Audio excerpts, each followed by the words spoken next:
الفيديو ده هنتعلم ازاي نثبت برنامجين مهمين جدا هنحتاجهم واحنا بنكتب اي كود لينا، لغة البايثون وبرنامج الفيجوال ستوديو كود. اول حاجة هنيجي على جوجل وهنكتب بايثون،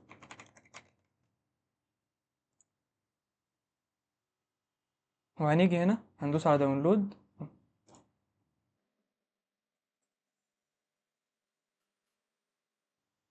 اول ما البرنامج ينزل معانا هندوس عليه ونسطبه عادي جدا، بس نتأكد ان احنا ندوس هنا add python to path، وبعدها تدوس install now.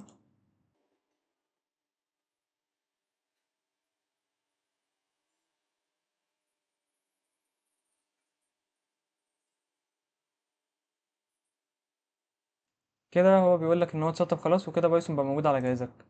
تاني حاجة هتخش عليها هتكتب فيجوال ستوديو كود، وبرضه هتنزله من هنا وتستناه ينزل.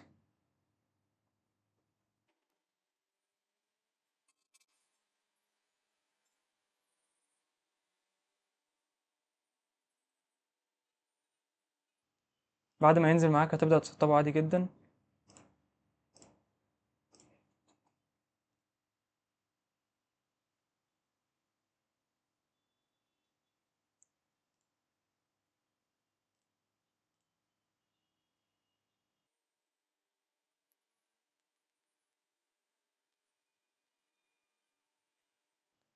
بعد ما ينزل معاك بالشكل ده هتبدأ تشغله.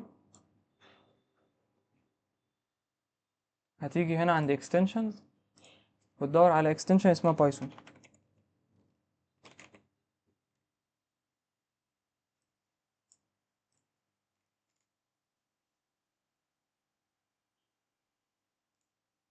هما دول بتنزلهم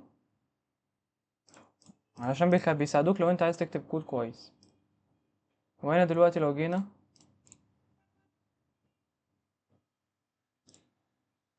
هو بتتفتح لك بالشكل ده، هتيجي تدوس open folder وتعمل مثلا ان انت تختار الديسكتوب، وتيجي تدوس هنا ملف وتكتب مثلا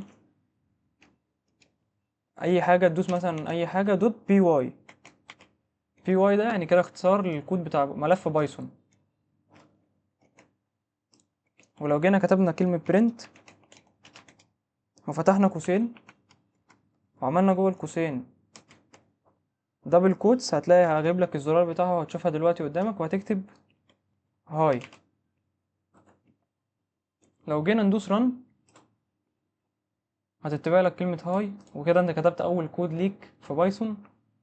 وبس، في الفيديو الجاي هنتعلم السنتكس ايرور وهنشوف ايه الاخطاء اللي ممكن تواجهنا، واشوفكم في الفيديو الجاي.